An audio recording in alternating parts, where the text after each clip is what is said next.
Bizdə qonaqlar var və həmkarım Nailə artıq onlarla söhbətə başlayıb. Həqiqətən də maraqlı həm söhbətdirlər və kifayət qədər elə materiallar var ki, onlar haqqında danışmağa dəyər. Amma hazırda biz bu söhbəti tamaşaçılara da təqdim edəcəyik və təqdimatdan söhbət açıqda. Studiyamızda olan həm söhbətlər Mədəniyyət və Turizm Nazirliyinin təsviri və dekorativ sənət sektorunun müdiri Qalib Qasımov, bir də sabahınız xeyir olsun və rəssamlar Nərmin Abdullayeva və Vüqar Əli. Rəssamların və eyni zamanda Qalib müəllimin studiyamıza təşrif buyurması təsadüfi deyil. Əslində elə günlər, elə bayramlar, elə mövzular var ki, onları bir deyil, iki deyil, bir neçə gün və müddət ərzində qeyd edib vurğulamağa dəyər. Və onlardan biri də rəssamlıqdır, rəssamlıqla bağlı sərgilərdir. Biz elə bayaq qonaqlarımızla da studiyada mövzu ətrafında müzakirə apararkən bir şeyi qeyd etdik ki, əslində sərgilərin təşkili, rəssamların bu işə cəlb olunması özü-özündə bir maarifləndirici xarakter daşıyır. Yəni bu birbaşa insan zövqünün formalaşmasına, onun təbiət hadisələrindən, sosial-siyasi həyatda baş verən proseslərdən geri qalmamağa çağırışdır. Buna görə də elə belə sərgilərin əhəmiyyəti böyük olduğu qədər də biz vacib hesab edirik ki, səhər proqramında birbaşa bunu işıqlandıraq və bu barədə söhbətimizi davam etdirək. Öyle olduğu halda həyatımız və dünyamız daha da gözəlləşir. Elə gözəllik Nuru 2016 haqqında danışmağa dəyərsə, biz həm söhbətimizə şərait yaradacağıq ki, bununla bağlı fikirlərini bildirsin. Buyurun Qalib. Qalib mənim, çox gözəl bir ideya var. Gözəllik nuru. Burada həm bahar, həm təbiət, həm Novruz bayramı, həm qadın. Yəni ümumbəşəri bir mövzu. 8 Mart mövzusu öz əksini tapır. Təşəkkür edirəm ki, siz bizim keçirdiyimiz tədbirlərə belə həssaslıqla yanaşırsınız. Hər zaman öz efirinizdə onlara yer verirsiniz, işıqlandırırsınız. Fürsətdən istifadə edib keçmiş də olsa sizin də kollektivimizin xanım üzvlərini təbrik edirəm. 8 Mart Beynəlxalq Qadınlar Günü münasibətilə eyni zamanda tamaşaçılarımızın xanımları da təbrik edirik. Əlbəttə ki, bu sərginin təşkili 8 Mart Beynəlxalq Qadınlar Günündə birbaşa aidiyyatı var. Yəni, bu günə həsr olunubdur. Və bu günə həsr olunmağın da səbəbi ondan ibarətdir ki, biz qadın dedikdə əsasən axı gözəlliyi nəzərdə tuturuq. Və qadın gözəlliyi hər zaman incəsənətin aparıcı mövzularından olub. Bütün dünya rəssamlığının tarixinə nəzər salsaq, görərik ki, böyük rəssamlar ta qədimlərdən indiyənə qədər qadın gözəlliyini vəsf etməkdən yorulmamışlar, onları öz əsərlərində canlandırmışdılar.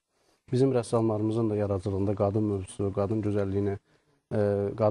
gözəlliyinin harmoniyasını əks etdirmək, ona bir fəlsəfi don geyindirmək böyük bir önəmli yer tutur. Ona görə də biz hər zaman görürük ki, bizim rəssamlarımızın yaradıcılığında bu mövzu geniş əksini tapır və bunu göstərmək lazım. Bunu göstərmək üçün 8 Mart Beynəlxalq Qadınlar Günü, bu bayram, qadınların bu gözəl bayramı bir vəsilə olur, bir şərait yaratmağa imkan yaradır ki, bu sərgini təşkil edək və bu rəssamların yaradıcılığını, bu yeni yaradılan əsərləri tamaşaçılara təqdim edək.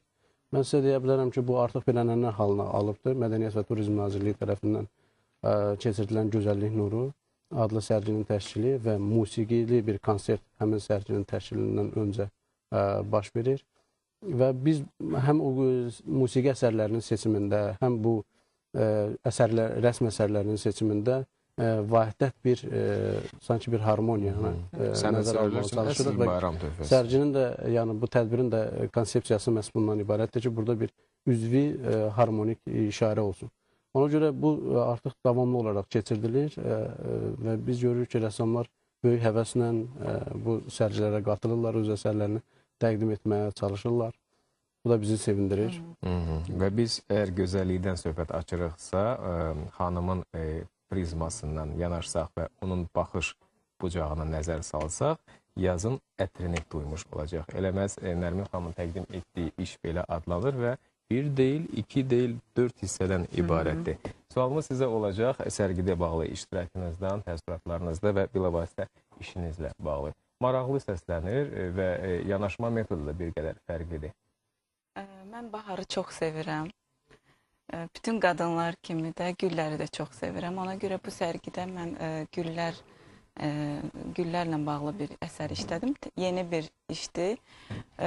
Bu işinizdə də, geyiminizdə də, ümumiyyətlə həyat tərzinizdə də öz əksini tapır. Çox sağ olun. Fevralın soyuq günlərindən biri idi və mən istədim ki, tezliklə bahar gəlsin. Mən baharı o qədər sevirəm ki, o rəngləri, o necə deyim, o baharın ətrini tezliklə öz işlərimin üzərinə, kətan üzərinə çəkmək istədim, köçürtmək Nərmin istədim. xanım, bahara aid olan o bizim xəyallarımızda mövcud olan rəng çalarları, yəni klassik rəng çalarlarından söhbət gedirsə, sizin özünüzün iç dünyanızda yəqin ola bilər ki, hansısa bir yeni forma, baharı yeni tərzdə görmə, bax, təqdim etdiyiniz əsərdə bu varmı? Mənə elə gəlir ki, var. Çünki mən adətən başqa rənglərdən istifadə edirəm işlərimdə, ancaq bu işimdə bənövşəyi, sarı tonlardan istifadə elədim. Və mənə elə gəlir ki, bu bahar mənim üçün başqa bir rəng. bahar. Bəli, bəli. Arzuladığınız artıq reallıqdır, nəsib oldu, sərgidə də iştirak etdiniz. Bəs belə olduğu halda yəqin ki, bu sizə stimul verəcək, ruhlandıracaq. Əlbəttə ki, böyük bir stimul verir. Mən muzey mərkəzinin keçirdiyi bir çox sərgilərdə iştirak eləmişəm. Lakin bu sərgidə ilk dəfə idi iştirak eləyirdim və böyük zövq aldım. Ona görə ki, birinci növbədə biz daxil olduq və muzeyə daxil olduq. Hər birimizə, hər bir xanıma gül təqdim elədilər, bizi təbrik elədilər. Ondan sonra gözəl bir konsert oldu. Çox böyük zövq aldım. Ondan sonra getdi, sərginin açılışı oldu və orada çox gözəl insanlar var idi. Peşəkar rəssamlar, tanınmış rəssamlar var idi. Xoş oldu onlarla görüşmək. Doğrudan da böyük bir bayram idi. Biz arzu edirik ki, hər zaman xoş bayram, bahar ovqatında olasınız və söhbətimizi Vüqar müəllimlə davam etdirmək istədik. Sərgidə sizin iştirakınızla bağlı. Sərgidə təkcə mənim iştirakım bir rəssam kimi deyil, həm də sərginin təşkil olunmuş dizayn və tərtibat tərəfi də var. Bu, sözsüz ki, artıq ənənəvi olaraq bir neçə ildir biz muzey mərkəzində Gözəllik Nuru adı altında bu ənənəvi sərgini keçirdirik. Həm baharın gəlişi, həm 8 Mart Beynəlxalq Qadınlar Bayramı münasibəti ilə ümumiyyətlə hər ildə yeni əsərlər, yəni heç bir sərgidə təkrara yol verilir. Yəqin anturajda da bu öz əksini tapır, dizaynda da dəyişiklik olur. Bəli, biz dizaynı da fərqli olaraq hər dəfə dəyişib, yəni yeni dəb, yeni üslub getiririk. Yəni dizaynın özündən də böyük şey, yəni çox şey asılıdır. Onun dəvətnaməsi, onun şəhər reklamı və muzey mərkəzinin qarşısından əgər keçmiş olarsınızsa, o iri möhtəşəm plakatları görmüş olarsınız. Bu dəfə də biz deməli Yelena Haqverdiyevanın rəsm əsərlərindən istifadə elədik. Nəyə görə? Çünki onun şərq üslubunda qadın obrazları daha çox həmahənglik təşkil edirdi və sərginin bir çox suallarına cavab verirdi. Ona görə də biz seçib onun əsərlərindən həm dəvətnamədə, həm plakatlarda istifadə elədik. Sizin işinizə gəldikdə? Mənim işimə gələndə isə bu sərgidə 2 rəsm əsərimdən iştirak elədim. Biri şərq üslubunda işlənilmiş əsərdir, qadın obrazı idi. Sözsüz ki, həm baharla bağlı, deməli, əsərin adı sakura çiçəklərinə bürünmüş qız portreti idi. İkinci isə klassik üslubda işlənilmiş bir işdir. O da violalı qız, yəni viola instrumentində qız portretidir. Bu da, orada da şərq elementləri vardı. Ancaq niyə məhz 2 dəbdə? Çünki yaradıcılığıma nəzər salanda özüm mən hansısa bir mövzunun nə üslubda işlənəcəyini mövzu özü mənə diktə edir. Ona görə birinci əsas... Deməli, mövzu aparır sizi və sərgi bəli. Elə iş olur ki, kətan üzərində, ümumiyyətlə, kompozisiyanın həllində hansı stil tələb olunursa, yəni o şəkildə iş. Vüqar müəllim, adətən deyirlər gözəllik nisbidir, bu qadın gözəlliyinə də aid olan bir şeydir. Məsələn, yəqin ki, siz bir rəssam kimi qadın obrazını yaradarkən qadının ümumi gözəllik formasında onu vəsf etməyə çalışırsınız, yoxsa hansısa bir sizin yaradıcılığınızda element var ki, onu gözəlliyi ifadə etmək üçün, vurğulamaq üçün. Məsələn, rəssam var, qadının əllərini çalışır onu gözəl çəksin. Nəyəsə bənzədir, məsəl üçün vayılına, musiqi alətinə. Ümumiyyətlə, gözəllik deyəndə, nisbilikdən də əlavə gözəllik ideya olur.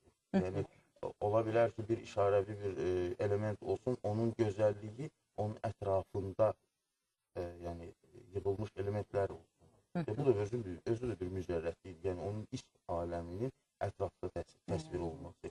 Təsvir üslubu özü də bir mücərrətlik getirir. Bizim qədim miniatürlərə baxanda figurun bir balaca, gözə görükməyən bir ətrafında nə qədər böyük bir dünyanın əks olunması, onun iç aləmindən xəbər verir. Və ziyarətçilərin auditoriyası nədir? Adətən deyirlər, sənət üçündür. Yəni, əgər rəsm əsərlərinə rəssamlar, peşəkar insanlar gəlməyə baxırlarsa, bəs başqa sənət... Bəli, bu elə bir sözdür ki, yəni bunu vurğulayıb birbaşa demək hardasa düzgün də olardı, hardasa düzgün də olmazdı. Niyə görə? Sənət üçün olmalıdır. Ancaq sənətə meyli olan insanları təbliğ edib, onlara onu aşılamaq və onu izah etmək də gərəkli bir şey. Yəni rəssam o demək deyil ki, desin ki, mən belə görürəm, mən danışa bilmirəm, ancaq mən gördüyüm şey yox. Rəssam öz əsərini də necə ifa edirsə, yəni elmi şəkildə lazımı olan yerdə onu izah etməyə. Bax, elə efir öncəsi də biz bu haqda söhbət açdıq sizinlə, Qalib mənim də fikirlərini bildirdi. Əgər istedadlı insanlar demək olar ki, hamısıdır, Qalib mənim fikrincə desək, istedadsız insan yoxdur. Amma onun üsulları, metodikası, texnikası var ki, öyrəndikdə artıq o sənətkara çevrilir. O məktəbi keçmək. Hətta heç rəssam olmasın belə, sıradan bir həkim, müəllim, gözəlliyi görmək, duymaq, ona əgər bu xoş bir zövq bəxş edirsə, nə yaxşı ki, rəsm əsərləri, bax, bu cür sərgilər təşkil olunur. Həm də çox gözəl bir kompozisiya eləmişsiniz. Görüntü, musiqi, bütün bunlar hamısı vəhdət şəklində insanın əhval-ruhiyyəsinə gözəl töhfə verir. Burada icazənizlə mən Milli Musiqi Şurasının və Kukla Art Qalereyasının da rolunu qeyd etmək istəyirəm. Bu tədbirin təşkil olunmasına, xüsusilə o konsert proqramının hazırlanmasında onların böyük rolu və tövsiyələri var. Buradan fürsətdən istifadə edib bütün kollektivə də öz təşəkkürümüzü bildiririk. Məsələ bundan ibarətdir ki, orada təşkil olunan o sərgilər, həm də o konsert proqramı da həm böyük bəstəkarların əsərlərini ifa edir. Bülbül adına deməli, orada İxtisas Musiqi Məktəbinin şagirdləri orada iştirak edirdilər. Bu, onlar üçün yeni bir səhnə idi. Bu, onlar üçün yeni bir şərait idi, fürsət idi, ümumiyyətlə, əməyi olan hər bir kəsə biz də öz bacarıqlarını göstərsinlər.